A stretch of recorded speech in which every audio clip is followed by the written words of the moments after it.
और दोस्तों, मैं सत्यम मिश्रा आप सभी का अपने YouTube चैनल टीचिंग लर्नर्स में स्वागत और अभिनंदन करता हूं। दोस्तों आज आप सबके सीटेट एग्जाम की दृष्टि से दो महत्वपूर्ण टॉपिक दोस्तों मैं यहाँ पे लेके आया हूं, जिससे रिलेटेड दोस्तों आपके सीटेट कह सकते हैं हिंदी पेडोलॉजी में भर भर के क्वेश्चन दोस्तों इस बार पूछ रहा है। सीटेट 2022-23 का जो दोस्तों एग्जाम चल रहा है आपका, इसमें दोस्तों इससे ही काफ़ी मात्रा में क्वेश्चन पूछे जा रहे हैं।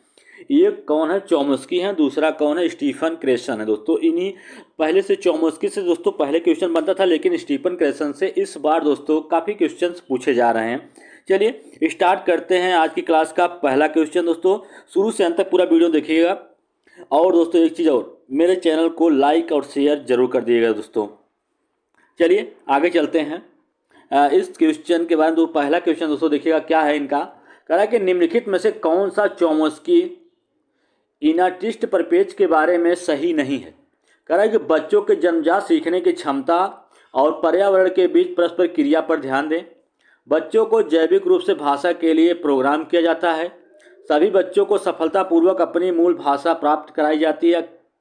बच्चों को भाषा के लिए विशिष्ट सहज क्षमता अंतर्निहित नियम के साथ पैदा होते हैं। दोस्तों आपको बता दें कि चोमस्की का परिपेक्ष के बारे में कौन सा कथन सत्य नहीं है, तो कह रहा है कि इसका जो राइट जवाब होगा दोस्तों ऑप्शन नंबर सेकंड होगा, जो कि बच्चों को जैविक रूप से भाषा के लिए प्रोग्राम किया जाना एक गलत होगा। ठीक है, जबकि बच्चों में क्या होती है, भाषा सीखने के जो जन्मजात क्षमता होती है। चलिए आगे चलते हैं क्वेश्चन नंबर नेक्स्ट पे। सभी क्वेश्चन दोस्तों आपके एग्जाम की दृष्टि से महत्वपूर्ण हैं। क्वेश्चन नंबर नेक्स्ट है कि भाषा अधिग्रहण के लिए खड़ा है। भाषा अधिग्रहण के लिए खड़ा है या स्टैंड है, बिना सोचे समझे या सचेत प्रयास करने वाली भाषा सीखना। एक सोची समझी और सचेत प्रयास के साथ एक भाषा सीखना। किसी की मातृभाषा का सहारा लेकर भाषा सीखना। कुछ विशिष्ट भाषा पद्धति के माध्यम से एक भाषा सीखना। तो भाषा का अधिग्रहण पक्ष किसके लिए खड़ा है? बिना सोचे समझे या सचेत प्रयास करने वाली भाषा सीखना। दोस्तों इस क्वेश्चन का राइट जवाब क्या है? ऑप्शन नंबर फर्स्ट है। चलिए आगे चलते हैं क्वेश्चन नंबर नेक्स्ट पे। क्वेश्चन नंबर नेक्स्ट है, कह रहा है कि जेनरेटिव व्याकरण क्या है। जेनरेटिव व्याकरण क्या होता है? जन्मजात बोली होती है, जन्मजात भाषा, जन्मजात व्याकरणिक संरचना, या इनमें से कोई नहीं। तो जनरेटिव व्याकरण जो होता है दोस्तों क्या होता है कि जन्मजात व्याकरणिक जो संरचना होती है उसे क्या कहते हैं? जनरेटिव व्याकरण कहते हैं। ठीक है, तो इस क्वेश्चन का राइट जवाब ऑप्शन नंबर 3 है। चलिए आगे चलते हैं क्वेश्चन नंबर नेक्स्ट पे। क्वेश्चन नंबर नेक्स्ट है कि आधुनिक भाषा विज्ञान के जनक कौन? आधुनिक भाषा विज्ञान के जनक कौन है? वाइगोस्की, नोआम चॉम्स्की, स्किनर, इनमें से कोई नहीं। तो आधुनिक भाषा विज्ञान के जनक कौन है?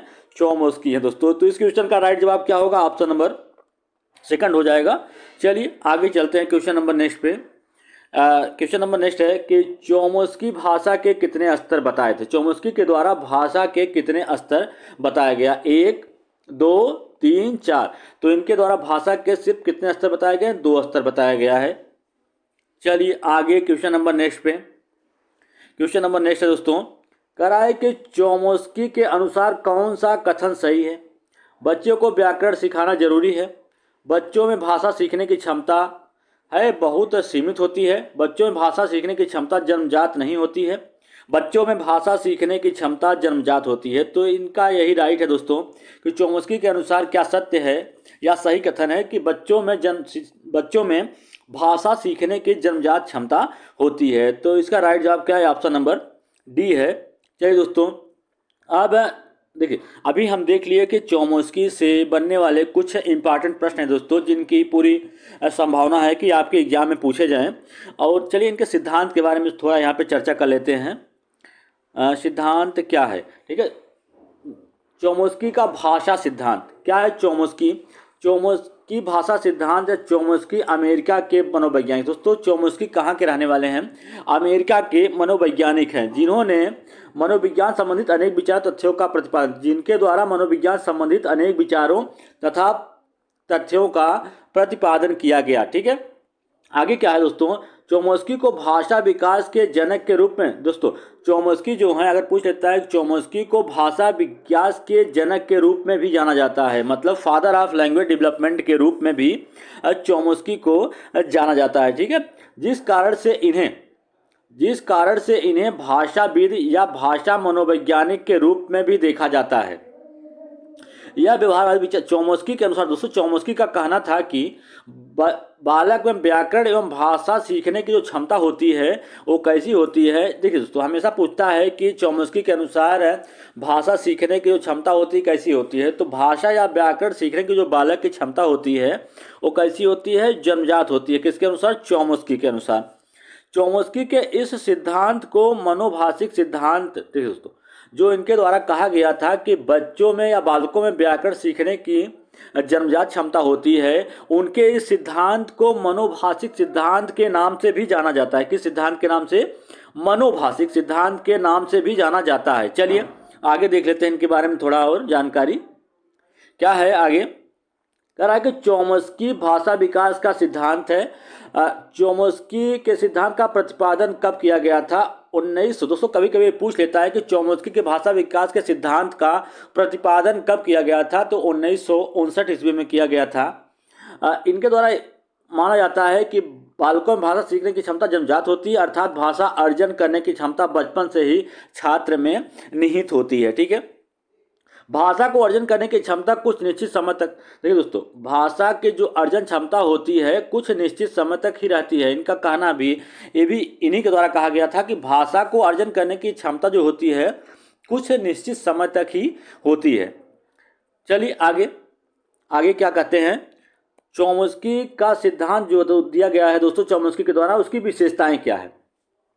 जन्मजात क्षमता, पहली विशेषता क्या है उनके सिद्धांत की, जन्मजात। चोमस्की के अनुसार बालक बचपन से ही, चोमस्की के अनुसार बालक जो होता है बचपन से भाषा व्याकरण को सीखने की क्षमता विकसित करके लाता है। ठीक है, यह सहमत, अनुवांशिक और सार्वभौमिक होते हैं। कैसे होते हैं, अनुवांशिक और सार्वभौमिक होते हैं। चलिए आगे क्या है, पर्यावरण की महत्ता। दोस्तों कहते हैं कि बच्चे के भाषा सीखने में पर्यावरण का भी विशेष महत्वपूर्ण या भूमिका होती है। दोस्तों चोमस्की मानते हैं कि चाहे भाषा सीखने की क्षमता जन्मजात हो, परंतु उसके सिद्धांत तत्वों को सीखने या विकसित करने के लिए दोस्तों पर्यावरण विशेष महत्वपूर्ण भूमिका निभाता है। दोस्तों अगर पर्यावरण ही अच्छा नहीं होगा तो बच्चे क्या, चाहे कितने भी क्षमता हो उसमें भाषा सीखने की, उसके भाषा का विकास सही से नहीं हो सकता या एक अच्छे दिशा में नहीं हो पाएगा। इस कारण से पर्यावरण का विशेष महत्व होता है। चलिए आगे चलते हैं।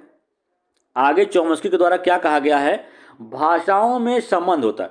चोमस्की जो है दोस्तों मानते हैं कि दुनिया की जितनी भी भाषाएं हैं उनके तत्वों में एक दूसरे के साथ संबंध होता है। साथ कह सकते हैं कि जितनी भाषाएं होती हैं तो एक दूसरे से जुड़ी हुई होती हैं। ठीक है, उनके अनुसार किसी भी प्रकार की भाषा को संज्ञा, क्रिया, विशेषण के आधार पर विभक्त किया जा सकता है। दोस्तों उनका कहना है कि सभी भाषाएं एक दूसरे से संबंधित होती हैं और उनको संज्ञा, क्रिया और विशेषण के आधार पर उनको अलग अलग किया जा सकता है। मानना किसका है, चोमस्की का। चलिए आगे देखते हैं क्या उनकी विशेषता है उनके सिद्धांत की। आगे भाषा अधिग्रहण यंत्र। दोस्तों इस बार एग्जाम में या कह सकते हैं कि एग्जाम में अक्सर पूछ लेता है कि लैड का फुल फॉर्म क्या होता है। तो लैड का फुल फॉर्म होता है लैंग्वेज इक्वेशन डिवाइस। क्या होता है, लैंग्वेज इक्वेशन डिवाइस होता है। चलिए चोमस्की के अनुसार दिमाग का एक भाग क्या होता है, लैड होता है, जो भाषा की क्षमता को बढ़ाने का कार्य करता है। दोस्तों चोमस्की कहते हैं कि दिमाग का एक भाग क्या होता है, लैड होता है, और जो कि भाषा की क्षमता को बढ़ाने का काम करता है। मतलब उसका काम ही होता है कि जो भाषा सीखने की क्षमता होती है उसको बढ़ाना। भाषा सीखने की यह क्षमता शुरुआती में, जो ये क्षमता होती है भाषा सीखने की, वो शुरुआती के 5 वर्षों में सबसे अधिक होती है। इसके पश्चात 5 वर्ष समाप्त होने के बाद जो भाषा सीखने या अर्जित करने की जो क्षमता होती है वो थोड़ा क्या हो जाती है, इसका प्रभाव कम हो जाता है। ठीक है, चलिए आगे चलते हैं। सार्वभौमिक व्याकरण, यूनिवर्सल ग्रामर। दोस्तों इनका एक ये भी विशेषता है, चोमस्की के अनुसार भाषा के सीखने के साथ साथ व्याकरण को सीखना एवं उसमें शुद्धता की मात्रा भी बढ़ती रहती है। चलिए आगे चलते हैं। आगे ये दोस्तों अब आ गए नेक्स्ट मनोवैज्ञानिक क्या है, स्टीफन क्रेशन है दोस्तों। इनसे भी इस बार आपके एग्जाम में कई क्वेश्चन पूछे जा रहे हैं दोस्तों। हर एक कह सकते हैं कि हर एक शिफ्ट में स्टीफन क्रेशन देखने के लिए मिल ही रहे हैं। चलिए देख लेते हैं इस क्वेश्चन में क्या कहते हैं कि स्टीफन क्रेशन के अनुसार कौन सी अचेतना प्रक्रिया है या अचेतन प्रक्रिया, ठीक है, सीखना, अर्जन, सुनना, संप्रेषण। तो स्टीफन क्रेशन के अनुसार कौन सी अचेतन प्रक्रिया है, अर्जन करना एक क्या है, अचेतन प्रक्रिया है। चलिए दोस्तों आगे चलते हैं क्वेश्चन नंबर नेक्स्ट पे। चलिए जो क्वेश्चन था कि भाषा चोमस्की के अनुसार, देखिए क्या क्वेश्चन कि स्टीफन के अनुसार कौन सी अचेतन प्रक्रिया है, इसी के बारे में दोस्तों यहाँ पे थोड़ा डिटेल दिया गया है, इसको भी जान लेते हैं कि स्टीफन क्रेशन भाषा विज्ञान के क्षेत्र में एक विशेषज्ञ हैं। क्या है, भाषा विज्ञान के क्षेत्र में एक विशेषज्ञ हैं जो भाषा अधिग्रहण और विकास के सिद्धांत में विशेषज्ञता रखते हैं, मतलब उसमें उन्होंने महारत हासिल किया है, ठीक है। स्टीफन क्रेशन के अनुसार अर्जन एक क्या है, देखिए स्टीफन क्रेशन ने परिभाषा दे रखा है कि अर्जन एक क्या है, अचेतन प्रक्रिया है। सभी बच्चों में भाषा अर्जन की स्वाभाविक क्षमता होती है, और चोमस्की के द्वारा कहा गया था कि सभी बच्चों में भाषा अर्जन करने की जन्मजात क्षमता होती है, और स्टीफन क्रेशन कहते हैं कि सभी बच्चों में भाषा अर्जन करने की स्वाभाविक क्षमता होती है, उनका स्वभाव ही होता है कि भाषा को अर्जित करना, ठीक है। उन्होंने द्वितीय भाषा अधिग्रहण का सिद्धांत दिया है जो कि व्यापक रूप से जाना जाता है। दूसरी भाषा अधिग्रहण के क्रेशन के सिद्धांत में 5 मुख्य परिकल्पनाएं शामिल हैं। उन परिकल्पनाओं को सुन लीजिए। पहली परिकल्पना क्या है, अधिग्रहण सीखने की परिकल्पना, मॉनिटर परिकल्पना, इनपुट परिकल्पना, प्रभावी निस्पंदन परिकल्पना या प्राकृतिक आदेश परिकल्पना। दोस्तों यह निष्कर्ष निकल के आता है लास्ट में कि यह निष्कर्ष निकलता है कि स्टीफन क्रेशन के अनुसार अचेतन क्या होती है, अचेतन एक या कह सकते हैं अर्जन क्या होती है, अर्जन एक अचेतन प्रक्रिया होती है। चलिए आगे चलते हैं, नेक्स्ट क्वेश्चन देखते हैं। क्वेश्चन नंबर नेक्स्ट है, कह रहा है कि स्टीफन क्रेशन के अनुसार यदि शिक्षार्थी आई अवस्था में है तब भाषा अर्जन उस स्थिति में होगा जब शिक्षार्थी को दिया जाए I+1 स्तर से संबंधित पर्याप्त निवेश, अबोधगम्य निवेश या बोधगम्य निवेश या अपर्याप्त निवेश। दोस्तों इस क्वेश्चन का राइट जवाब क्या होगा कि स्टीफन क्रेशन के अनुसार यदि विद्यार्थी आई अवस्था में तब भाषा अर्जन उस स्थिति में होगा जब विद्यार्थी को बोधगम्य निवेश दिया जाए, ठीक है। तो इस क्वेश्चन का राइट जवाब क्या है, ऑप्शन नंबर सी। चलिए अब यहाँ पे जान लेते हैं कि बोधगम्य निवेश होता क्या है। चलिए देखते हैं आगे।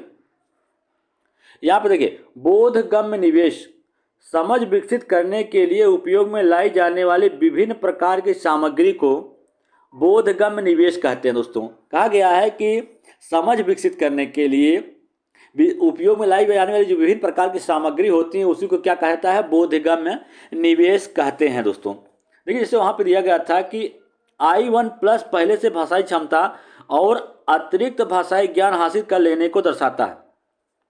बच्चे में पहले से कोई भाषाई क्षमता है और उसमें कुछ अतिरिक्त भाषाई क्षमता जब हासिल कर लेता है तो वही क्या कहलाता है, I+1 कहलाती है, ठीक है। चलिए परिकल्पना का दावा है कि समृद्ध परिवेश की अंतःक्रिया से समझ या भाषाई क्षमता में वृद्ध बालकों के समझ स्तर से थोड़ा उच्च हो सकती है, ठीक है। दोस्तों आज के लिए इतना ही। अगर आपको मेरा वीडियो अच्छा लगे तो लाइक, शेयर और सब्सक्राइब जरूर करिएगा दोस्तों। इसी तरीके से वीडियो के साथ मैं फिर मिलूंगा, तब तक के लिए धन्यवाद।